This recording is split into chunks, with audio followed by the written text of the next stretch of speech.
Okay, why don't we go ahead and get started for this virtual education series. Thank you for joining us for this session of the ISPD virtual education series. My name is Louise Wilkins-Haug, and I will be the moderator for today's webinar. We will be hearing from Dr. Ellen Grant, who will be sharing her work with us on functional imaging.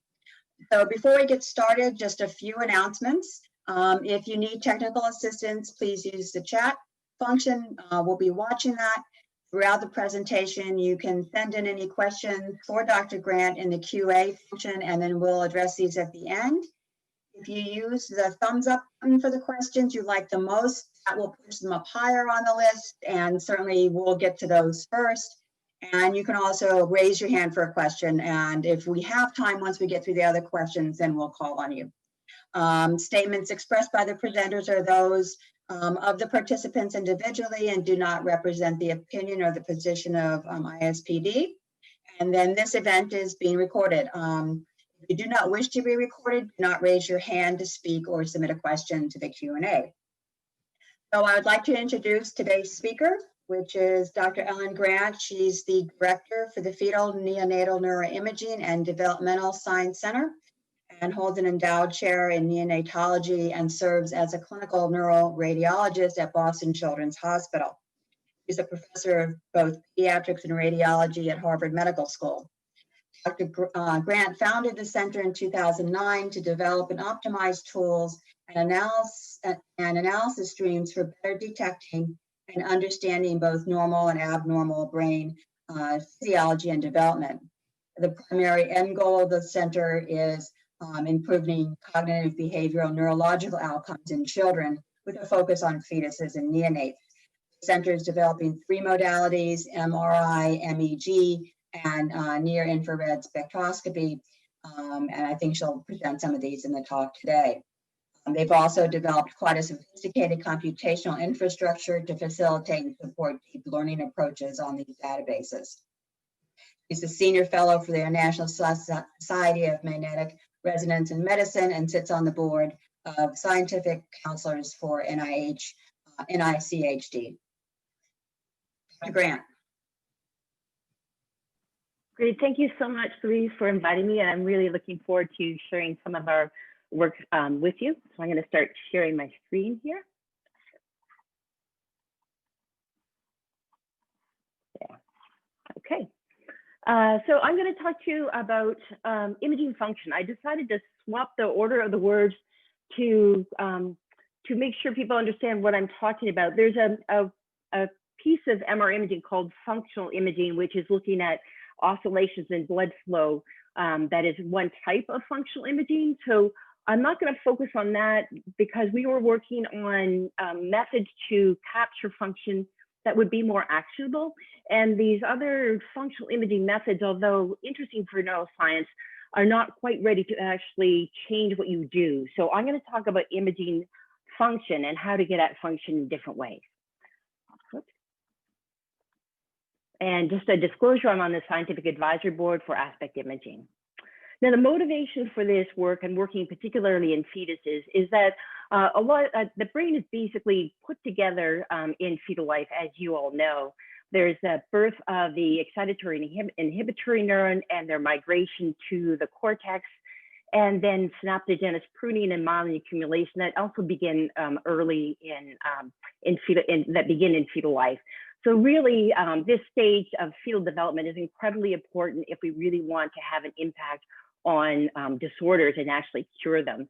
And through this time, this is just another nice picture of the brain development from 13 weeks to 40. There's cortical thickening as the neurons migrate to the surface, as you see by the darkening color towards red, and the stratification, which gives functional localization.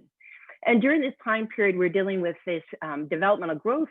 We're also dealing with fetal programming. So we have environmental factors that are going to alter gene expression, either through DNA methylation, histomodification, or RNA-based mechanisms. So there's a really intricate interaction between these processes in fetal life.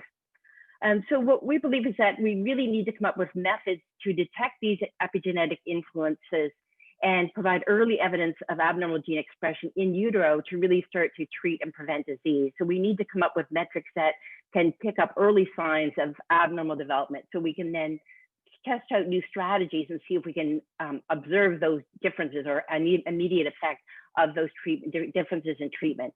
So that's where we're focused, is trying to come up with metrics that are actionable and sensitive and specific that we can help with future treatment strategies. Now, of course, the imaging approach won't work for every disorder, but many disorders do have either a structural or physiological impact that we can detect with imaging. So I'm going to talk about imaging function first by quantifying structure to infer function, and then by quantifying function directly. And in these categories, I'll talk about brain studies initially in gyral structure, the structure of the cerebral mantle, and some AI approaches. And then I'll talk about quantifying function of the placenta and the fetal body in general, the movement of the fetus, that we'll talk at last. So just starting with quantifying gyrification.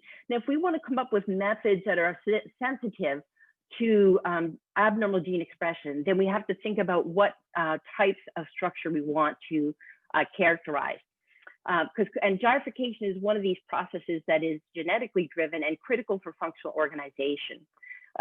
Previously, the most common metric used to characterize gyral folding pattern was a metric called gyrification index, which is the ratio of this inner contour of the gyri here to the shrink wrap outer surface.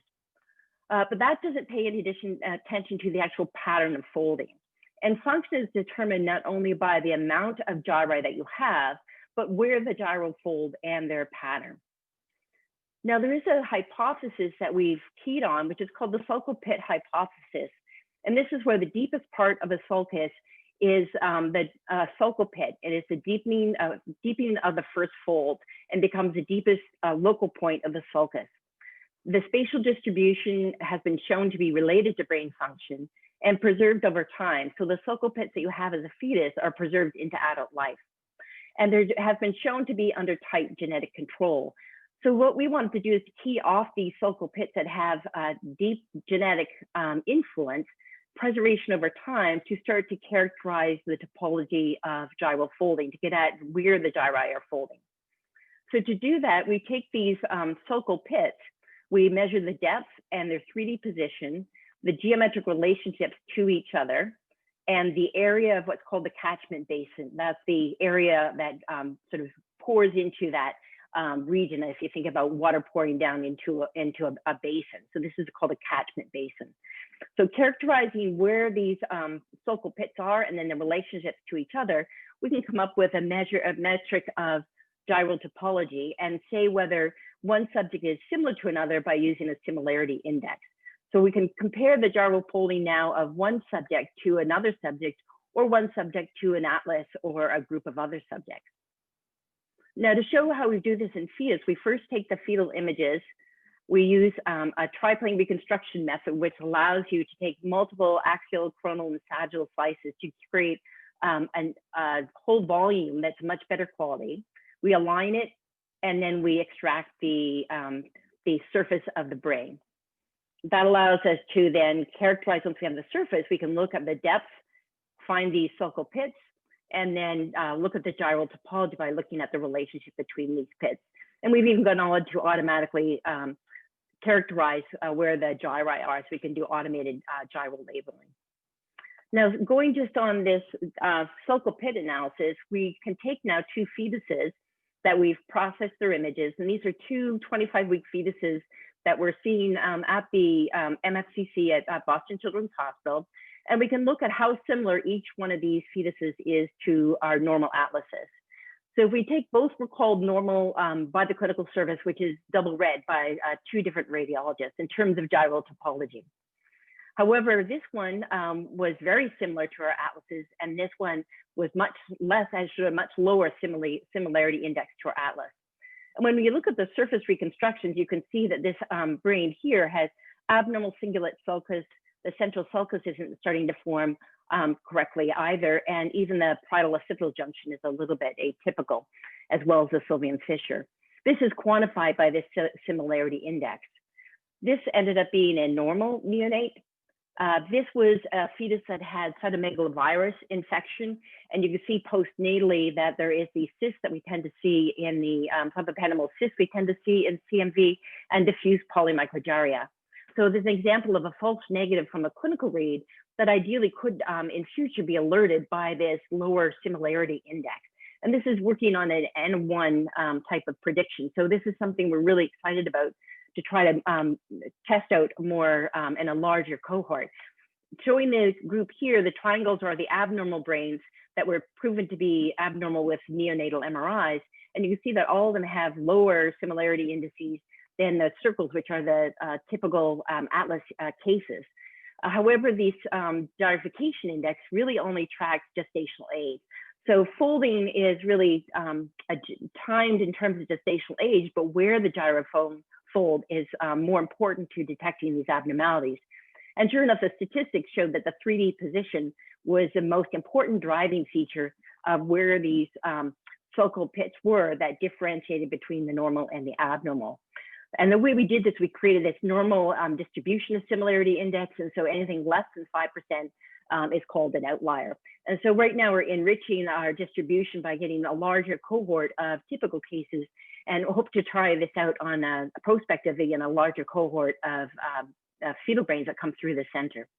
Now we can use this not just on grossly abnormal brains, but brains that we know are likely to be not completely normal, but we always call normal in a radiological qualitative assessment. And that's, for example, in congenital heart disease. We can pick up, looking at gyral topology, you can see the atlas cases here, they're normal cases, and the cases here from the congenital heart disease. And we can start to pick up differences as early as 23 weeks in the cases that have congenital heart disease. There's no differences in gyrification index, surface area, brain volume, or cortical volume, but there are differences in the Sulcal topology. And they were in the earliest appearing sulci, and the Sulcal location and relationships again drove the differences. So this suggests that in the congenital heart disease, since these differences are emerging early in these early sulci, that it may be less related to substrate delivery and more related to heart brain expressed genes.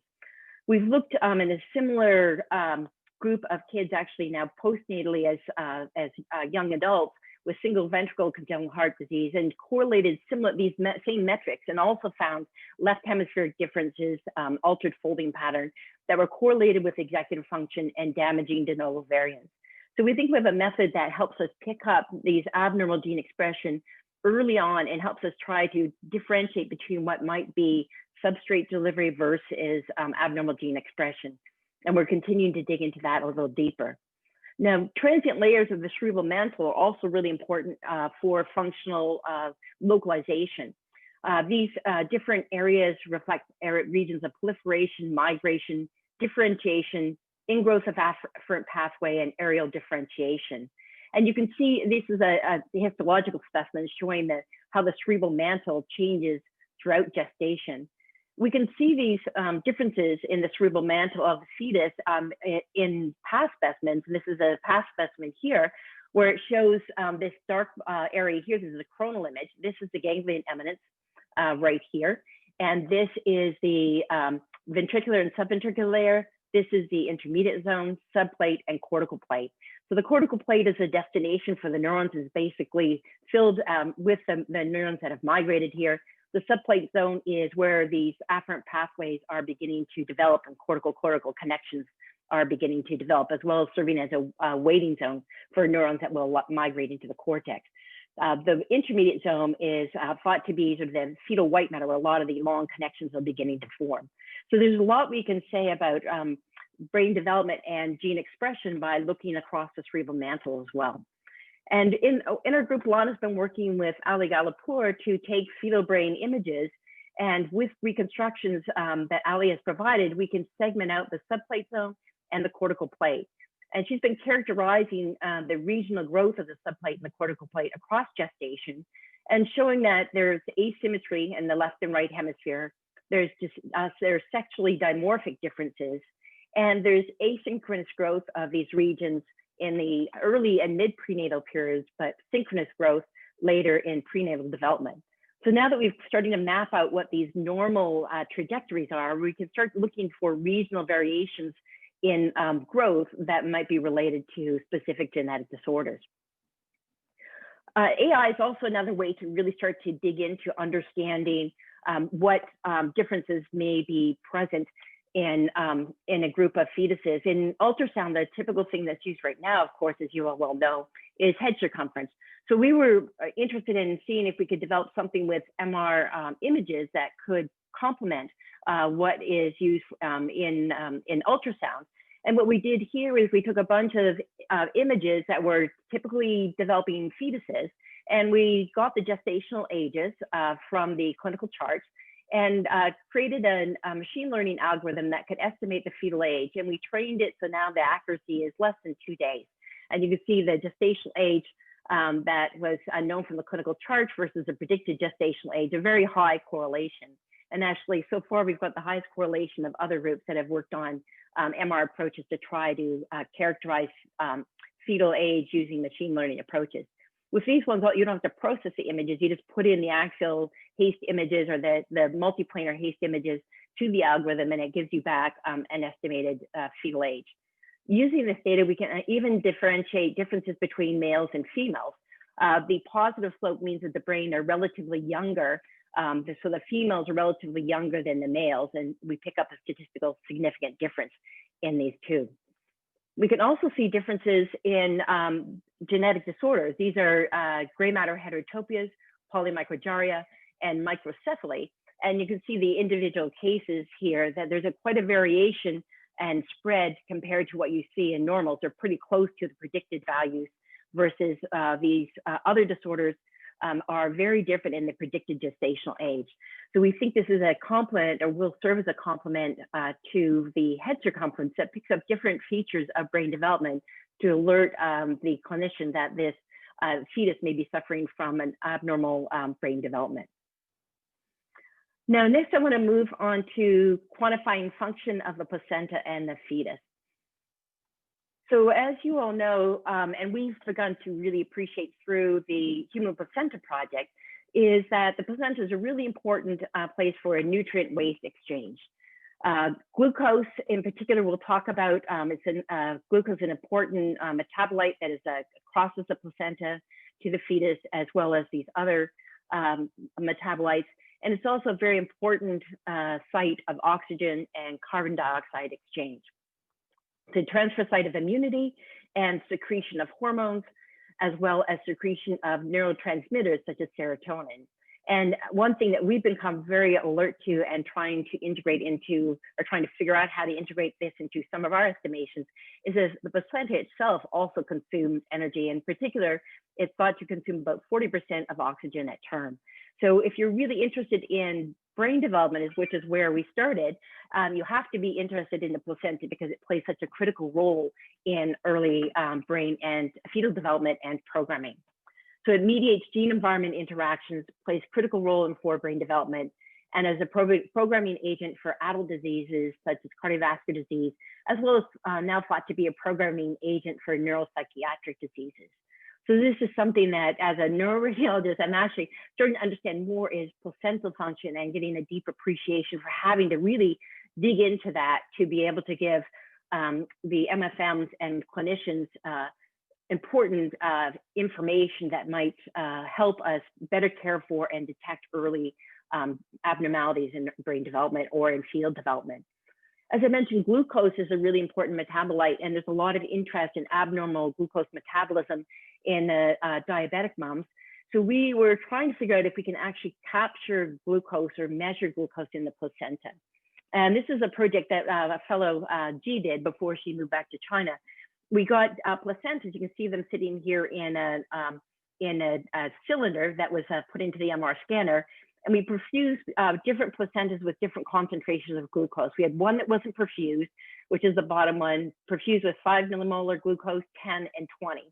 And then we ran the sequence, which is this glucose CEST which is a chemical exchange saturation transfer. It's basically an MR sequence that is a set of two different acquisitions that you then have to subtract. So motion is an issue with this particular sequence.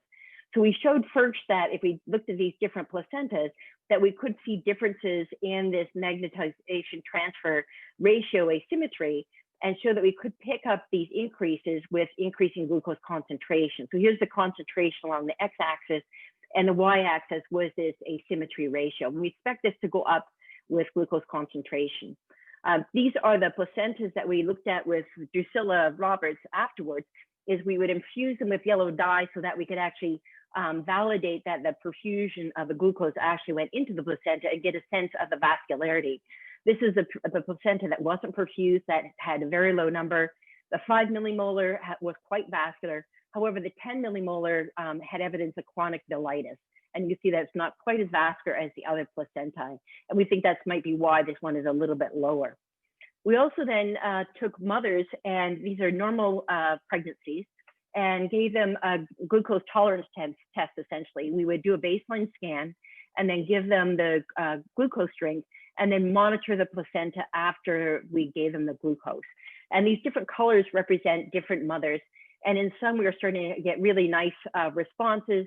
This is the same issue with even the blood test. There's quite a variability of the response to glucose over time. We didn't have blood samples in these mothers, and that's something we're hoping to work towards. And ideally, start to figure out how we can start to look at placentas from mothers that might have abnormal glucose metabolism. At the first pass, we were only allowed to scan mothers that had typical pregnancies. To really do this experiment more precisely, you'd ideally give an IV injection of glucose to have a tighter bolus and not have to get the mothers to sit up and drink the glucose. And we still have to work on IRB approval to scan mothers that might have abnormalities in glucose metabolism. But we can do it, so there is some hope that we can start to provide more information on glucose metabolism. Now, one thing that's getting a lot of attention is placental T2 star imaging as a metric of placental health. And this gets at oxygenation. T2 star is related to a number of different factors, but one thing that T2 star reflects is the amount of oxygen in the placenta. So, or in the vessels within the placenta and maternal lakes. So if the T2 star values are higher, it's thought that the placenta has a higher baseline oxygen content versus lower, that has a lower oxygen content. And again, fibrosis can cause some complications, but overall, that's the current thinking. I know Anne Sorensen's been a real pioneer in this area and has shown that with gestational age, this T2 star value or metric of oxygen content decreases with gestational age. And then she was looking at ones that were proven to be IUGR, less than 1% of normal estimated fetal weight. These IUGR plus fetuses with IUGR had placentas at a much lower T2 star signal within it. You can see that here as these darker areas compared to the more normal, this is placenta here, the more typical placentas in the healthy pregnancies. These three ended up being IUGR after birth. This particular one that by metrics or measurements was thought to be IUGR, but had a normal appearing placenta, and after birth was found to be a healthy neonate. So this T2 star decrease it was gestational age is thought to represent the decrement of the fetal or the placental function with age. It's thought to be decreased in IUGR due to decreased placental function and decreased oxygen content. And it's in this one case or one study that Anne did, she found that it outperformed the Doppler studies, the umbilical artery Doppler study. So there's some potential for T2 star to guide clinical management. Now, another group in King's College also did a really nice study, this time with motion correction, mother's line supine at 3 Tesla, measured T2 star in the placenta. And this is their values here, again, duplicating the changes with gestational age. And they found that 2 that they looked at that had preeclampsia had very low T2 star values. And you can see the distributions here, the yellow going to the darker colors with increasing gestational age. You see the oxygen content decreasing, and in the preeclampsia, much lower values in these 2 particular cases. So we've got some nice studies out there, but we really still need to do a large prospective study to really understand what drives this large variance. We've looked into it, Jana Hunter has looked at this a little bit in terms of age and didn't see age as a large driver or body mass index as a driver. And the location of the placenta and the fetal sex did not seem to make a difference. Now, we've been digging into what drives this variation as well, too, and working with Bill Barth. Ezra has now published data showing that there's no relationship of the T2 star values to the amniotic fluid index or the resistive indices on the Doppler ultrasound, but we do pick up lower gestation, lower T2 star in supine than in left lateral. So we think so it shows that the oxygen content of the placenta is lower supine than left lateral. Uterine contractions also lower T2 stars, so you have to be very careful when you're doing your measurements that you don't catch a contraction, or that's going to artificially lower your T2 star metrics. And breath holds have an impact too. If you do your measurements with a breath hold, they'll be lower than if they are done without a breath hold. And then we're still searching to see if there's additional factors that also still need to be controlled. So we've been playing around with this, trying to get a sense of how sensitive and specific is this if we start to look at all comers. And this is just a preliminary data that we've gathered from the MFTC, where we've been adding T2 star imaging to all placentas, or as many as we can, that come to the clinical service. We've gotten 168 so far. None have had preeclampsia. And what we're doing with this study is we're getting a large quantity coming in, and then by mathematical techniques, isolating out which ones are outliers. So for example, there's four IUGR fetuses that are marked with these arrows, but only 2 were mathematically outliers from the rest of the group. And only one of them had low T2 star and the other one had high T2 star. So T2 star is not 100% sensitive to IUGR from our preliminary data. And then this one that was particularly low was a case of a sacrococcygeal teratoma.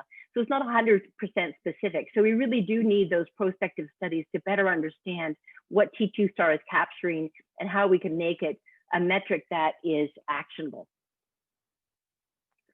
Now, to dig a bit more into oxygen and T2, apart from just the baseline, that gives us a baseline measure of oxygen content to a certain extent. We also wanted to look at transport of oxygen from the mother to the fetus. And with all the issues we have with variance between different mothers, what we wanted to do is to start to look at or try to fix as many variables as possible. So we did this study with the Brigham to collect mothers that had that were monochorionic twins. So that they would, and look for ones that were discordant in size with 1 IUGR, and IUGR defined as birth weight less than 10 percentile after delivery. So the mother breathes 100% oxygen for 10 minutes. Then we track oxygen transport using T2 star imaging, essentially, or what's called BOLD when you give an oxygen bolus, is we watch the signal change over time to see how oxygen is going from the maternal side to the fetal side. And to give you an idea of how complex this is and how variance motion adds a lot of variance, this is the typical motion. You can see the dotted line outlines where the placenta was on the first image. And you can see over time, the placenta moves away from where it was initially because of these motion effects. So one of the first things we had to do is develop motion correction algorithms that keep the placenta in the same location, so we can decrease as much variance as possible from the maternal motion and the motion from the fetus actually kicking the placenta, trying to fix the fetus as much as possible to decrease that variance. And then doing that, we can now watch the oxygen transport across the placenta. What I'm going to show you here, this is the placenta, this is the maternal side here, the fetal side here, this is the fetal brain, and this is the time course of oxygenation. So we have baseline, and then we give the mother oxygen, the signal intensity of the placenta increases, and then we stop the oxygen and it comes back down. So I'm going to play that video for you here. And now we give the mother oxygen, and you can see how this fetal side in particular lights up as the mother's given oxygen. So we see again the oxygen go across the placenta to the fetus. So it allows us to look at how oxygen is transported to the fetus and gets to the different fetal organs. And this is what the placenta looks like at different time points. You can see how the oxygen actually accentuates the cotyledon structure. Now we can track these boluses to different fetal organs, and previously there has been people that have looked at that and haven't picked up, say, the bold signal or change in signal intensity in the brain because of the motion artifacts. When we fixed motion and have a little bit more rigorous motion correction, we were able to pick up the differences. And the green curves are the appropriate for gestational age. The red curves are the small for gestational age. And you can see that there's a larger oxygen bolus that gets through the fetal brain in the appropriate for gestational age compared to these ones that are small. And so we see a similar trend throughout the different fetal organs. And I think this is something that we really want to follow up in, is understanding how it transports to different organs and how there's preferential shunting of oxygen in cases where there is deficient supply. What we did in this particular paper was we looked at brain volumes and liver volumes and birth weights and compared it to the amount of time it took the oxygen to plateau in the placenta. So we looked at that increase in signal intensity and how rapidly did it increase and reach plateau.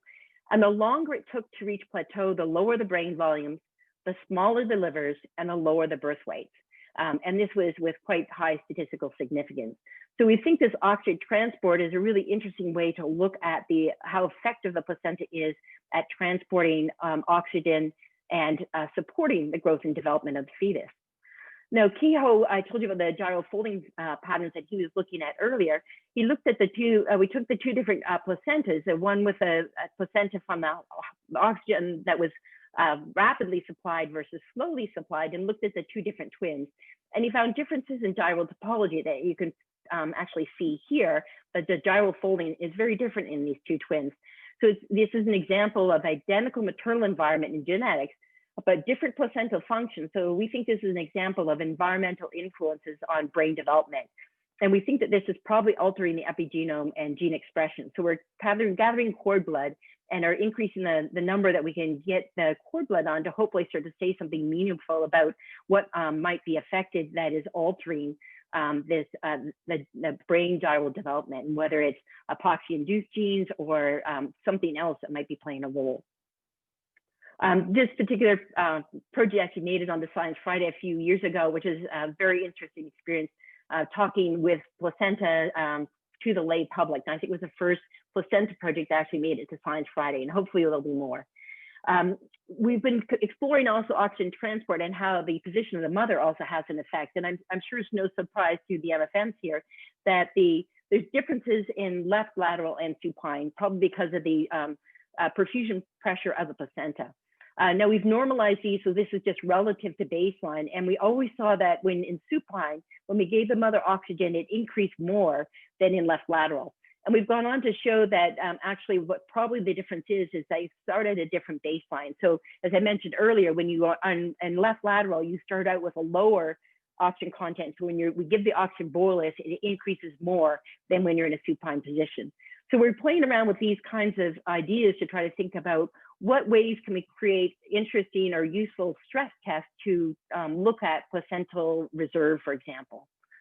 Another method that people are trying to do is trying to quantify these metrics on MRI called T1 and T2. And if we can get a model of the blood volume in here and know where the blood is, by measuring T1, we can calculate hematocrit. By measuring T1 and T2, we can estimate oxygen saturation.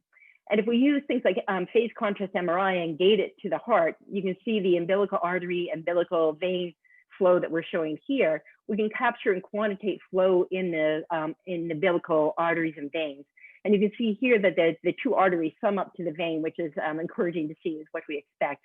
Now, if we can also characterize this flow, we can combine these things together to calculate CMRO2. And we're trying to bring these down to younger gestational age so we can get a sense of how much oxygen the fetus consumes. And there's some really elegant work out of Toronto Sick Kids where they've done this in later gestational age, looked at oxygen consumption of different organs. But we're trying to push it down to the early gestational age, which is a really important time point in terms of early interventions to optimize outcomes. Now, we want to also validate what we've done in utero and better understand what we're doing, so we can compare and sort of first visualize the placenta and then compare with what the placenta looks like postnatally. So if I'm picking up metrics in utero that I think suggest decreased placental reserve, for example, or decreased placental oxygen content, I need to try to figure out a way to validate that with the placenta after delivery. So working with MIT, we've come up with these placenta flattening approaches that allows us to then view the entire placenta sort of folded out as you would postnatally. And you can see here, this is one of the twin examples that I couldn't appreciate this in utero. You see there's a dark part of the placenta and a bright part of the placenta. This is the placenta that was supplying the small twin. This is the part of the placenta that was supplying the larger twin. So when we see discordant twins, we see discordant placentas in terms of this baseline oxygen or T2 star signal. So it gives us a coordinate system that facilitates visualization and ex vivo comparison, and allows us to also start to take some of these functional metrics we're doing and map it onto the placenta. So for example, we can look at what the field side of the placenta looks like compared to the maternal side. And then we can look at temporal time courses. So for example, here I'm going to show you a time course of a contraction. And you see how the contractions themselves also accentuate the cotyledon structure of the placenta. So we're trying to think of the placenta as a dynamic structure that's got very important temporal spatial information. And can we create tools to better capture the placental function as a whole and to better understand, what I like to coin as a placental reserve, because it is a complex organ. And I think one number is not necessarily sufficient to tell when you're getting to close a part where the placental reserve or capacity is starting to be depleted. So can we develop those kinds of metrics is the goals that we're working on. And then if we're doing this oxygen consumption, we can now look at ways to characterize both across the placenta and spatially in different parts of the placenta, are there different functional units, and do we need a certain capacity of optimal oxygen transport to develop normal fetuses? Part of this work also requires external or validation ex vivo, as you mentioned. So we want to be able to come up with a measure in utero, in vivo, and then have some way to validate it ex utero, so after the placenta is delivered. So we've got now the flattening methods, but we need to also be able to come up with ways to better assess the placenta function after delivery. So we wanted to come up with a way to keep the placenta alive after delivery, and then run some of these similar experiments as what we're doing in utero. So we took a lot of information from what has been done in other groups, not in the MR environment, but creating placental perfusion chambers where you catheterize the umbilical arteries and veins and put little catheters in the maternal side to perfuse the placenta. Most groups are working on cotyledon. We actually are trying to do the entire placenta, because if we want to understand that bigger placental reserve, we have to understand how the placenta as a whole functions. So the placenta, the way it fits in our chamber is like this, with the umbilical arteries and veins sitting down or facing downwards. And then with Larry Wald, we built this MRI coil that sits right in here. This is that housing right there, and the placenta sits right in here like this. So we can have the receivers that pick up the image sitting very close to placenta to give us a better signal to noise. And this is an experimental setup that Drusilla has helped to optimize. We put the catheters in the maternal or the cotyledons from the maternal side as well too. And this is a video of when we inject different placentas. This is a total of 8 different placentas that we inject with contrast, just to explore what perfusion is like in these placentas once we gather them or harvest them after delivery.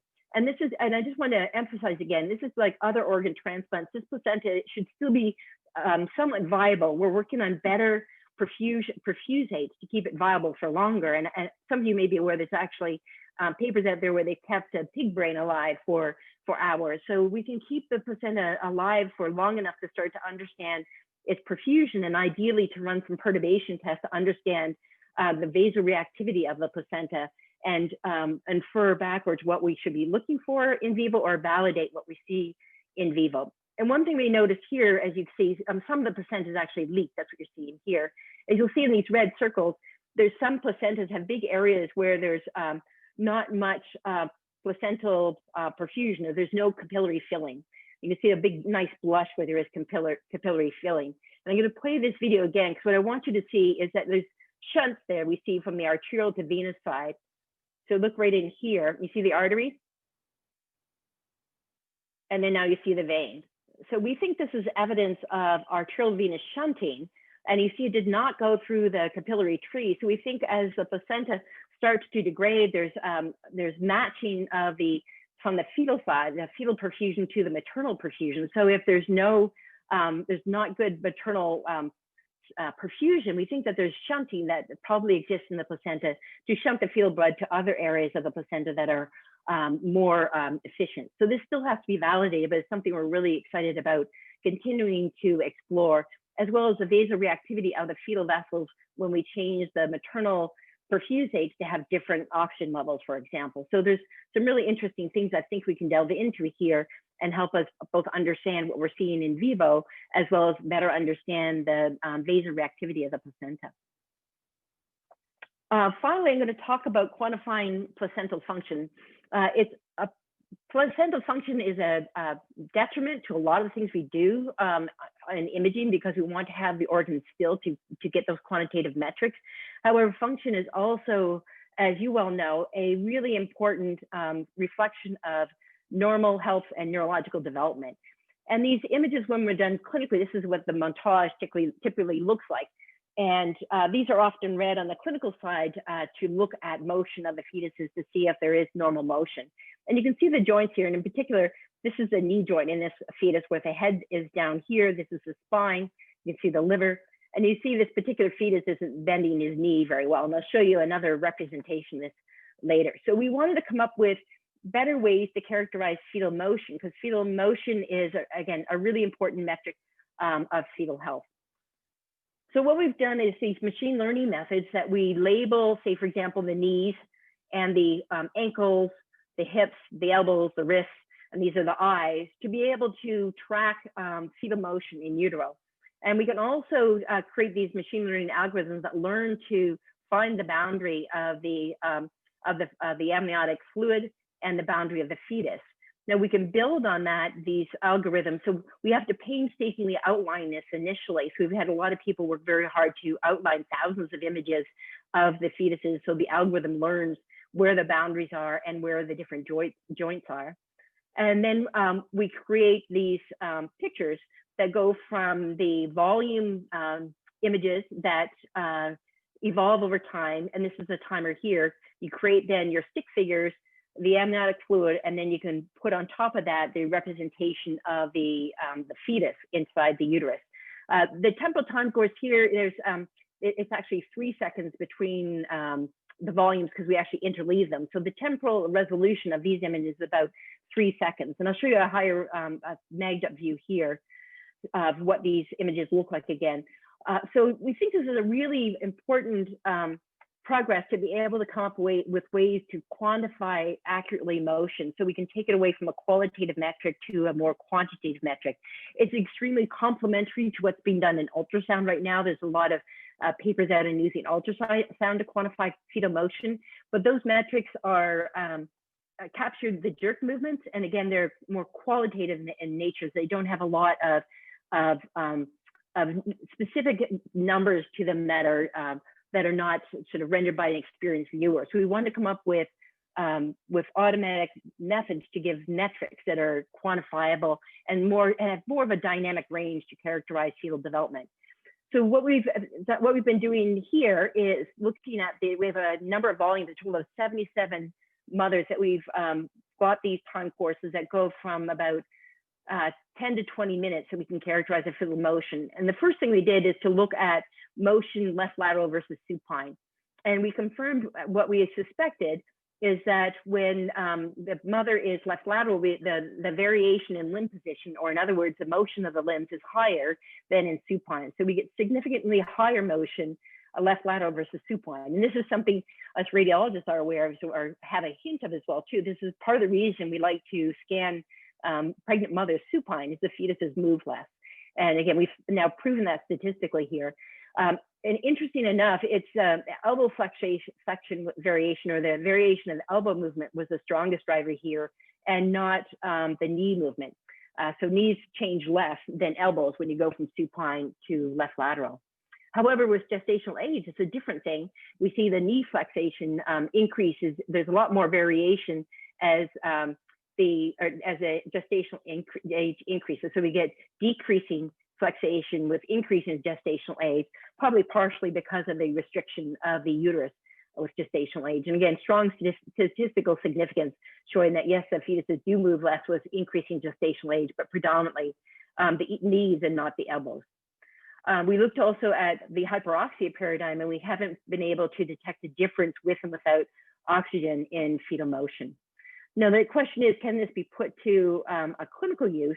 And one thing that of course comes to mind is the most potential use of these motion would be the application to the Chiari malformations who are being considered for surgical interventions. So this is two fetuses I'm showing here that have been tracked over time. This is a typical fetus, and this is one that has a Chiari-2 malformation and a high lumbar myelomeningocele. You can see the motion of this fetus. You can visualize the motion of the fetus. What we've done here is actually quantify the angle at the knee.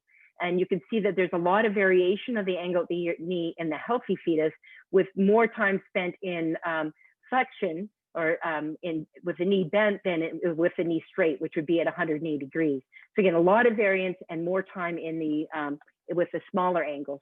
Versus this child here with a Chiari malformation, you can see that there's little variation in the angle of the knee, and it's spending most of the time in extension. So what we're hoping to do is to further develop these methods to improve our accuracy. We're within 10 millimeters for most of the key points, but really what we want to do is get within 2 to 3 millimeters ideally, particularly for the limbs, because the next thing we want to be able to do is get that ankle movement, which would be really important for more subtle cases. So we'd like to be able to characterize that as well. But now there's many more metrics we can characterize about fetal motion and start to understand development and what we need to control for as well too. So for example, since we know that the angle of the knee decreases with gestational age, we have to take that into account when we're looking at motion of the Chiari-2 malformations and understand that and not mistake that for worsening, or we need to account for that to know whether there's real worsening of the motion in the Chiari kids versus not. So one thing I just want to end on is, so we're working on a lot of these metrics, and we realize that for these to be transferable to clinical care, they need to be quick, they need to be easy, and we need to understand these sources of variation so we can get accurate, reproducible results and show that the benefit is greater than the cost. So as you can see in a lot of things that we're still working on, there still is some variation that we need to understand, in particular the T2 star measures. Some of the other metrics are closer to being applied, where the challenge in some of the metrics is making them quick and easy and validating the accuracy and reproducibility in a larger cohort. Benefit for cost is as a dynamic target, because as scanners, particularly if we're doing fast scans or doing quick assessments, the typical cost of a scan, it may not be as much as it currently is. So again, this is in flux and may change over time. And just in terms of the ease of use, we've been working really hard with industry to create an infrastructure. I'm not going to get into it, but just to say that a lot of the tools that I've showed you here can be set up and used by a user who doesn't know really anything about image analysis by just clicking on buttons in a web interface. And that's the whole purpose of this project that's also going on at the center, is to bring this technology to the front end and to be able to hook it up to our PACS databases so we can analyze these images rapidly and get them back to the clinical services and close in fast enough time, within minutes, so it actually can fit into the thinking for the diagnosis, and we can figure out whether it's useful to manage clinical care. So in summary, I've talked about using quantifying form to infer function and other ways that we're starting to quantify function itself. It's a really challenging task, but we're always trying to do is understand what structural features have functional relevance, and that motivated, say, our search for keying on, for example, the sulcal pits, because we thought those are really important for genetic expression and later brain development. We also want to understand what physiological functions should be characterized, what variables must be fixed. And the examples I showed here are mostly in the placental space. We have to be careful about the position of the mother, whether she holds her breath, whether there's a contraction, when we're looking at placental dynamics. And the ultimate goal, though, is for us to develop good diagnostic tests. And it's a challenging process to develop actionable metrics. And this is something I think we're really focused on. Is neuroscience is really interesting, and I really appreciate and love the work that's happening in those spaces. But what we really want to do is come up with measures that make you want to change what you're doing, or if you give a treatment that you think is going to improve placental function, we can actually measure it and immediately give you feedback on whether it's having an impact. So this is clearly a collaborative process with many different background people. In particular, my team has the physicists, engineers, and computer scientists, but we need to work across the board to really make sure we get the right metrics and we make them easy to use and interpretable. So in summary, I just want to end by thanking my team. It really is, it takes a village to do this kind of work, and I really appreciate having the opportunity to speak to you and talk about these projects that we've been working on. Thank you. Great, thank you for an outstanding talk, Ellen. That really was, a wonderful representation of an extremely robust area of investigation, not only from the areas of imaging, but also for bioinformatics. Before we start on the questions, just a brief reminder, if you have questions, put them in the QA and we will go through them. If you have a comment or want to speak out loud, raise your hand to use that feature, and we will unmute you and put your name when you can speak. One of the first questions, actually, I'll put out there, it also crossed over something I was thinking about as you went through some of the placental work and referenced the changes in epigenetics. It would be phenomenal to see what the to apply what some of the molecular genetic tools are to those placental samples in utero. And the way to get to that now is hopefully through cell-free DNA, cell-free RNA, to be able to look at the imaging function of the placenta, and then what the the signature is from the fetus as far as the placental RNA, and put those two together to really try to look at how are the effects of the epigenetic changes going to appear. Yeah, and just to that comment, this is where I think dialogue is really important, because coming from the imaging side too, we are just learning the genetics. And so I think that the geneticists think, at the size of a cell and smaller. And on the imaging side, we think at about a 1 millimeter voxel and bigger. So it's that gap is conceptually quite large, but I think it's a really important dialogue to have. And that's why we've been reaching out to teams like yours and others to try to figure out how do we go across that gap. And if we put these two together, do we increase the sensitivity of your test if you're doing cell-free DNA and we see this T2 star metric and we do some kind of perturbation test?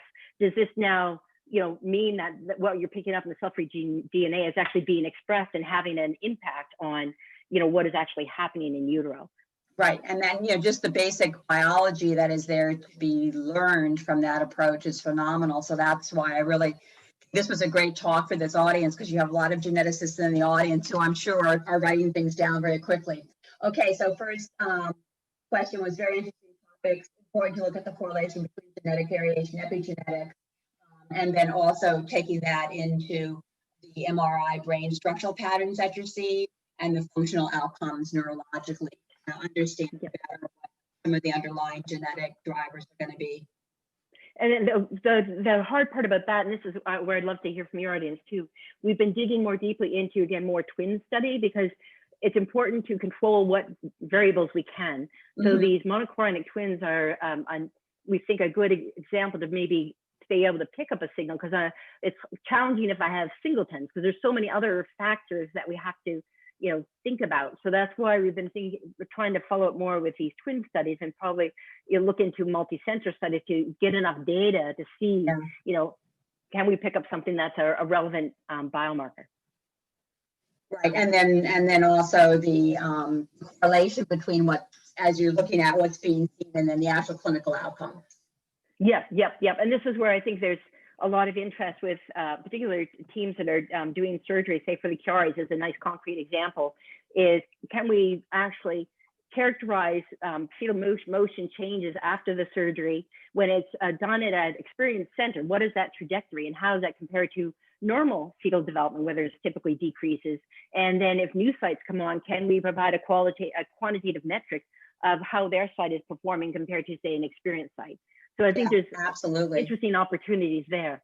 Yeah, absolutely. Our next question is fascinating studies about the impact of maternal position on fetus oxygenation and movement. What should we be saying to pregnant women?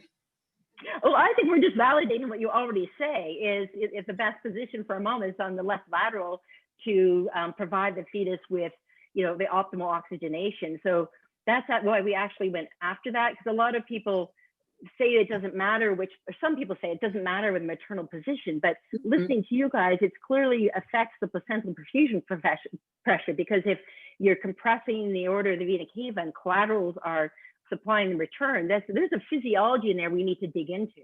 Right. So that's what we were really interested in, is seeing, can we pick up evidence of that? And now can we use that to take what you guys do intuitively and again, characterize it. So for example, questions on giving mothers oxygen, is that something we should be doing? Like, I don't know whether, to be honest, I don't know whether placenta gobbles that up and steals it from the fetus, or whether it actually gets to the fetus. So there's, some interesting things that could be explored on a physiological level.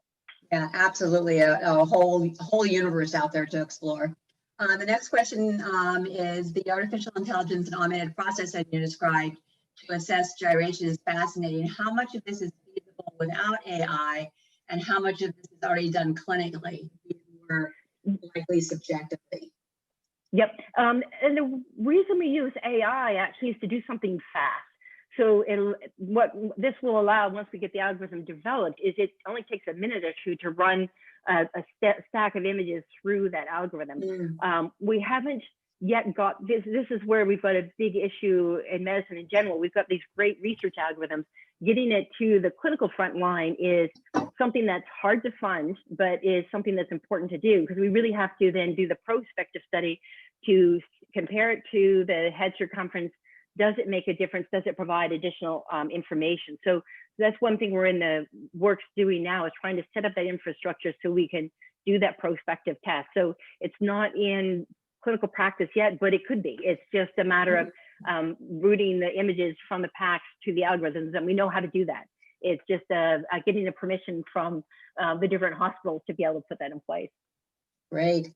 A simple and practical question: do you scan all your MRI patients in supine position instead of left lateral? I think you answered that. Well, no, actually, it depends what we want to do, because I think if we're doing a structural study, people prefer supine, because then the fetuses move less and we get, in general, better images. But often as you get to third trimester, the mothers cannot handle the supine position. So we scan them in the position they're comfortable, but there are consequences of that. And then let's see, how about placental function study of monochorionic twins with PPS? Oh, I think that would be really, yeah, we would love to do that. And we've been trying to set up that. We just haven't had access. Because I'd love to hear what your audience thinks about this. These shunts that we see in normal singleton placentas, we're wondering if shunts normally exist as the way for a fetus to optimize the perfusion matching to the maternal supply. So we'd love to start to look at that spectrum from the monochorionic twins that don't have TTTS to those that do, because it's probably like everything in biology, a spectrum. So looking at that spectrum would be really fascinating. So and when does it change? yeah, exactly. And what's that tipping point? Okay, one last question, then I think we're out of time. I've been studying the placental function for 2 years. We use P2 to evaluate the level of oxygen of the placenta. However, recently a study indicated that quantitative susceptibility mapping is more reliable than P2 in studying oxygenation. What do you think about this? And they gave a reference for you.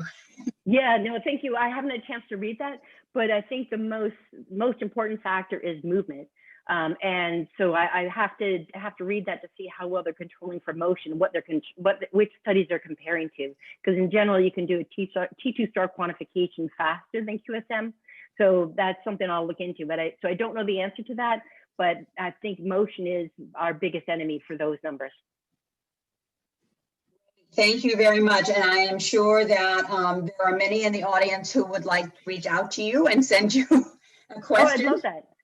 So we'll make sure that your email is available because it's an incredible resource, and the depth of it is just really impressive that, you know, you've developed. And I think everyone out there is probably thinking, oh, I'd like to look at this. I'd look at that.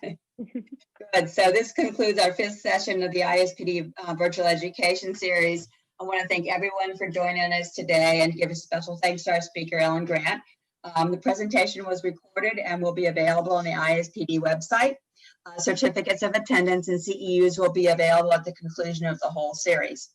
The final session in this series will be next Wednesday on the 11th at 4 p.m. So a different time, Eastern Coast time. And the session will be led by our genetic counseling SIG. Be sure to check the ISPD website and social media blast for registration and more information. Thank you and have a good day, good evening, wherever you are. Great, Thank you again, Ellen.